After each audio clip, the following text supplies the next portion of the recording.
લઘુકથા એક લોહિયા. લેખિકા છે સુનિતા ઇજ્જતકુમાર.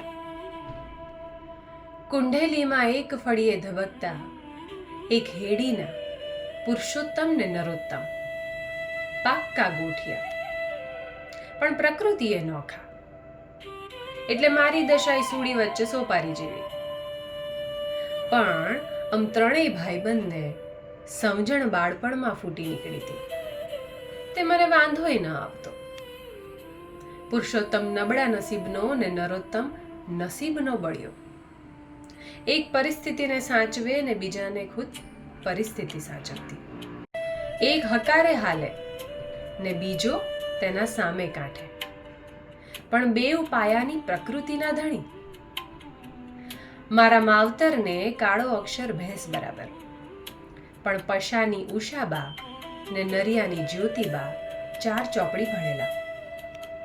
પશાના બાપુ શિક્ષક ને સર્જક, નરિયાના બાપુ સરકારી બાબુ ને દાદા રજવાડાના અચ્છા કવિ હતા. ઉમદા હાથોમાં અમારું બાળપણ ઉછર્યું. પશાના બાપુ 3 સાલ દેવ થયા, પણ એ નરિયાના બાપ દાદાને ગયાને તો વર્ષોના વાણા વાઈ ગયા. ઉપરવાળો કોની દોરી ક્યારે ખેંચશે એ ક્યાં નક્કી હોય છે, કે બચાડો જાનાર જીવ બધા કામ આગોતરા આટોપી લે. આમે ભીત ને કરો ભાગ્યે જ સાથે કરે. એટલે જ આપણા વડીલની ભૂખ તરસનું ભાન આપણને હોવું ઘટે. પશાએ એટલે તો ગાંઠ વાળી હતી કે બાપુનું અધૂરું કાર્ય પૂરું કરવું. ઉષાબાને સંધ્યા આંબી જાય તે પહેલા પશાએ આથમતા સૂરજ જેવી ઉતાવળી ચાલે પોતાના પિતાના સર્જનને પુસ્તકે મળી ઉષાબાના ચરણે ધરી દીધું. બોલો, પણ ઓળો બુડથલ નર્યો માની ઈચ્છા પૂર્તિમાં માનતો જ નહીં.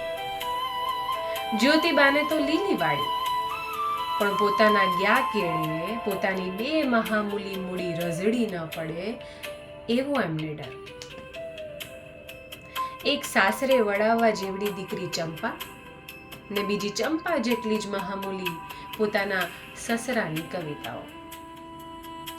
માની આંખે ડોકાતા આ ફફડાટને પામવા છતાં નર્યો ઠંડો ગાર બેઠો રહેતો. આમ તો દાડે દીએ અમે બેઉ મંદવાડ ભોગવતા જ્યોતિબાની સાઈ પૂછવા ડોક કાઢી આવતા, પણ છેલ્લા 2 દાડાથી બાનો જીવ તાળવે ચોંટ્યો હતો. હું ને પશુ આખી રાત ખાટલેથી ખસ્યા નહોતા, પણ આવા ટાણે મુવો નર્યો ઓટે બેઠી ચણા ફાકતો હતો. માડી ફરી બેઠા થયા કે તરત અમને આદેશ કર્યો, છોરાઓ મારી માટે બહુ દોડ્યા, હવે ઉજાગરાનો થાક ઉતારો. આ ડોશીને હવે કાંઈ થવાનું નથી, ચંદ્યા કરશો માં. જતી વેળા પશાએ નરિયાને કહ્યું, ભાઈ નરોત્તમ, મારે તો બધી માં સમાન. તું માડીની ઈચ્છા મને કહેતો રહેજે, હું પૂરી કરીશ, મને ગમશે. પણ મારો તો બાટલો ફાટ્યો હતો, તે મેં તો કહી જ નાખ્યું, હે લ્યા તું કઈ માટીનો છો માં? માં માટે કે કરવાનું તને મન નથી થતું? હું એની જાજી ધૂળ કાઢું એ પહેલા ડોળા ચકડ વકડ કરતો નર્યો માત્ર આટલું બોલ્યો, બાની સંધી વંછા જાણું, હમણે પૂરી કરી નાખો. પણ પછી માં તૃપ્ત થઈ આંખ મીચી લેતો. ઢીલા પડતા નરિયાને પશાએ બાથમાં લઈ લીધું.